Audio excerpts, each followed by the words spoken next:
हम लोग बार बार ये सुनते रहते हैं कि चाइना एक दिन ताइवान पर अटैक करेगा। वो अटैक करेगा या नहीं ये तो मैं नहीं जानता, लेकिन अगर वो अटैक करेगा तो उसके क्या रीजंस हो सकते हैं, और अगर वो अटैक करेगा तो उसके परिणाम क्या हो सकते हैं, ये मैं आपको डेफिनेटली बता सकता हूँ। और मुझे ये इसलिए लग रहा है कि वो अटैक करेंगे क्योंकि नेशनल कम्युनिज्म उनको इस वॉर की तरफ धकेल रहे हैं, और शायद इस वॉर के बाद चाइना सर्वाइव भी न कर सके। हर एक सीरियस एनालिसिस इसी निष्कर्ष पर पहुंचता है कि ताइवान पर आक्रमण के बाद चीन की मिलिट्री को भारी नुकसान होगा, इकोनॉमी उनकी पूरी तरीके से गिर जाएगी, और उसकी ग्लोबल स्टैंडिंग पूरी तरीके से टूट जाएगी। और फिर भी इसके बावजूद भी चाइनीज कम्युनिस्ट पार्टी ये कदम उठाएगी और वॉर करेगी। क्यों? क्योंकि रीयूनिफिकेशन और नेशनल डेस्टिनी की बातों के पीछे इनकी एक अलग ही जल्दबाजी छिपी है। उनको ये बहुत जल्दी करना है। क्यों? क्योंकि चीन के पास समय कम होते जा रहा है। क्यों कम होते जा रहा है चीन को? उनको वॉर अभी क्यों करनी है, और उनको अभी अगर करनी है तो अभी ही क्यों करनी पड़ेगी? क्योंकि उनकी इकोनॉमी में अभी फिलहाल बहुत सारे क्रैक्स दिखने लगे। उनकी प्रॉपर्टी बूम पूरी तरीके से गिर चुकी है। उनकी यूथ अनएम्प्लॉयमेंट इतनी बढ़ चुकी है कि सरकार ने कुछ समय के लिए वो डेटा ही पब्लिश नहीं किया अनएम्प्लॉयमेंट का। पॉपुलेशन उनकी घट रही है, और पार्टी ने कई सालों से एक जनता के साथ डील की थी कि ओबीडियंस के बदले हम लोग आपको प्रॉस्पेरिटी देंगे। मतलब आप हमारी बातें सुनते रहेंगे तो हम लोग आपको प्रॉस्पेरिटी देते रहेंगे। अब वो बातें टूट चुकी। हिस्ट्री बताती है कि हुकुमशाही, डिक्टेटरशिप रिजिम्स ऐसे समय में क्या करती है। जब घर के अंदर ही उनकी लेजिटिमेसी यानी कि उनकी मान्यता कम हो जाती है अपनी ही सरकार के ऊपर, तो वो रिफॉर्म नहीं करती, वो गैम्बल करती है। वो बाहर दुश्मन खोजती है, नेशनलिस्ट वॉर पर सब कुछ दाव पर लगा देती है। बीजिंग के लिए ये गैम्बल है ताइवान। पार्टी इसे हिस्टोरिकल इनएविटेबिलिटी बोलती है। मतलब क्या? कि इस युद्ध को टाला नहीं जा सकता, ऐसा ये युद्ध। लेकिन वास्तव में ये एक डेस्परेशन मूव है, एक डाइवर्जनरी वॉर जो चीन के राइज को हमेशा के लिए रोक सकता है। ये एक विरोधाभास है, पैराडॉक्स है। जो वॉर रिजिम यानी राजवट को ही खत्म कर सकता है, और उन्हें आखिर में फिर भी इसी को विकल्प जैसा वो इस चीज को ले रहे हैं, यानी कि उनके पास दूसरा कोई विकल्प नहीं है, बस हमें यही करना पड़ेगा, वॉर ही करना पड़ेगा। इस तरीके से ये इस पैराडॉक्स को ले रहे हैं।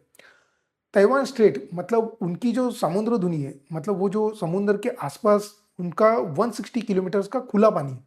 वहाँ पर तेज हवाएं चलती है, टाइफून्स आते हैं, कोरल रीफ है, और बहुत कम ऐसी लैंडिंग जोन्स है वहाँ पर जहाँ पर एक्चुअली में युद्ध लड़ा जा सकता है। वो वहाँ पर है ही नहीं। और कुछ लोग तो ये कहते हैं कि द्वितीय विश्व युद्ध के डी डे से भी ये वॉर जो है वो डिफिकल्ट हो सकता है, क्योंकि ताइवान आज मिसाइल्स लेके बैठा है। ताइवान आज ड्रोन्स लेके बैठा है, सबमरीन है उनके पास, एडवांस एयर डिफेंसेस है उनके पास। मिलिट्री एनालिसिस इसे मोस्ट कॉम्प्लेक्स ऑपरेशन इनइमेजिनेबल कहते हैं। वॉर गेम्स में अक्सर ये सामने आया है कि चीन की इन्वेजन भारी नुकसान में फंस सकती है। एम्फीबियस फ्लीट यानी जमीन पर और पानी में दोनों जगह पे लड़ सकती है ऐसी सैनिकी ताकत, वो भी उनकी नष्ट हो जाएगी। वॉरप्लेन्स उनके बहुत सारे इसमें गिराए जा सकते हैं, हजारों सैनिकों की, लाखों सैनिकों की इसमें मौत हो सकती है। भले ही चाइना ने एक बार के लिए ताइवान जीत भी लिया, तो भी उनकी मिलिट्री तो लगभग तबाह हो सकती है। ये जीत नहीं बल्कि नेशनल सुसाइड जैसा हो सकता है, क्योंकि उनको वॉर का बहुत ज़्यादा कोई एक्सपीरियंस भी नहीं है। और सबसे बड़ा झटका इकोनॉमी पर होगा। चीन दुनिया का सबसे बड़ा मैन्युफैक्चरिंग एक्सपोर्टर है, ये ग्लोबल सप्लाई चेन में गहराई से जुड़ा हुआ है। ताइवान पर हमला होते ही United States, European unions, Japan और अन्य देश कड़े सैंक्शंस उसके ऊपर लगा सकते हैं, और भी कई लिमिटेशंस उसके ऊपर आ सकती है। फॉरेन रिजर्व्स उनके फ्रीज हो सकते हैं, उनके बैंक्स को स्विफ्ट से हटाया जा सकता है। हालांकि उन्होंने अपनी खुद की एक पेमेंट प्रणाली बना ली है इंपोर्ट एक्सपोर्ट के लिए, लेकिन वो हर जगह पे नहीं चलती। आज भी स्विफ्ट ही हर जगह पे चल रहा है, तो उनको स्विफ्ट से हटाया जा सकता है। उनकी सेमीकंडक्टर एक्सपोर्ट्स बंद हो सकती है, हालांकि दुनिया इससे प्रॉब्लम में आ सकती है, लेकिन फिर भी ट्रेड में स्पेशली उनको ट्रिलियंस ऑफ डॉलर्स का डिसरप्शन हो सकता है। और चीन जो ऑयल इंपोर्ट करता है, वो 70% से ज़्यादा ऑयल इंपोर्ट उनका ऐसी सी रूट से आता है जहाँ पर यूएस नेवी का नियंत्रण है। तो इसका मतलब ये है कि अगर युद्ध की स्थिति आ गई तो इनकी एनर्जी सप्लाई खतरे में पड़ सकती है, उनको फ्यूल शॉर्टेज का सामना करना पड़ेगा, फैक्ट्री शटडाउन उनकी हो जाएगी, इन्फ्लेशन वहां पर बढ़ेगा, अनएम्प्लॉयमेंट ऑलरेडी बढ़ चुका है वो और ज्यादा बढ़ेगा, और ये सब मिलाकर सोशल कॉन्ट्रैक्ट उनके पूरे के पूरा टूट सकते हैं। इनकी जो आर्थिक समस्या है वो भी बहुत गंभीर है। ऑलरेडी जो इनके वो जो फेस कर रहे हैं अभी फिलहाल, वो भी कम गंभीर है ऐसा नहीं है, वो भी बहुत ज्यादा सीरियस है।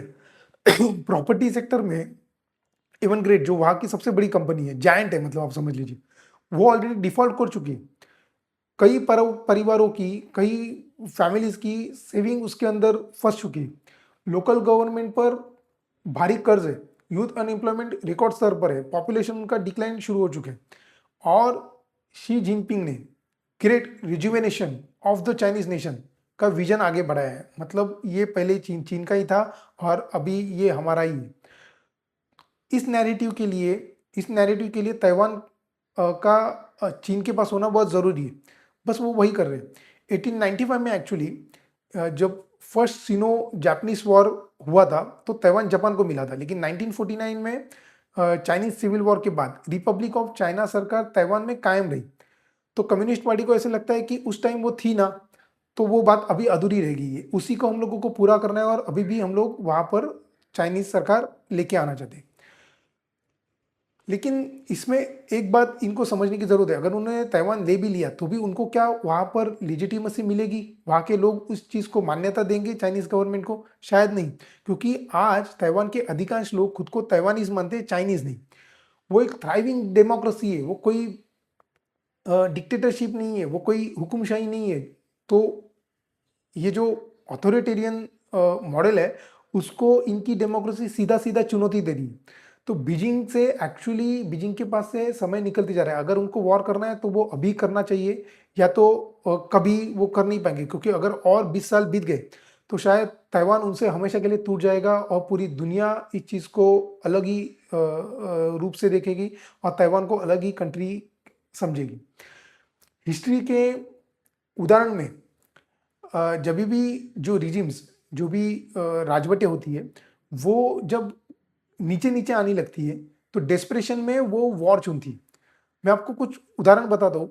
जैसे जर्मनी में हुआ था, जो फर्स्ट वर्ल्ड वॉर हुआ था, तो जर्मनी ने ऐसे ही किया था। उसके बाद उनके पास इन्फ्लेशन नहीं बल्कि हाइपर इन्फ्लेशन आया था। हाइपर इन्फ्लेशन मतलब क्या है मालूम है? एक औरत वहां पर एक ब्रेड लेने के लिए गई, एक बैग भर के पैसे लेके, और बेकरी वाले ने कहा कि ये पैसे पूरे नहीं है, तो वो बैग उधर ही छोड़कर कुछ और पैसे वहां पर से लेने के लिए वो घर पे गई। जब वो वापस आई तो वो बैग चोरी हो चुका था, लेकिन पैसे वहीं के वहीं पड़े थे, और बैग सिर्फ उसका वो गायब हो गया था। क्यों? क्योंकि बैग की कीमत उस पैसों से भी ज्यादा थी। इसको बोलते हैं हाइपर इन्फ्लेशन, जो जर्मनी ने वॉर के बाद झेला है, और वही चाइना करना चाहता है। सेम चीज इंपीरियल जापान ने 1941 में एक्सपीरियंस की थी। सेम चीज अर्जेंटीना ने फॉकलैंड लैंड्स में फॉकलैंड वॉर्स के बाद ये एक्सपीरियंस किया था।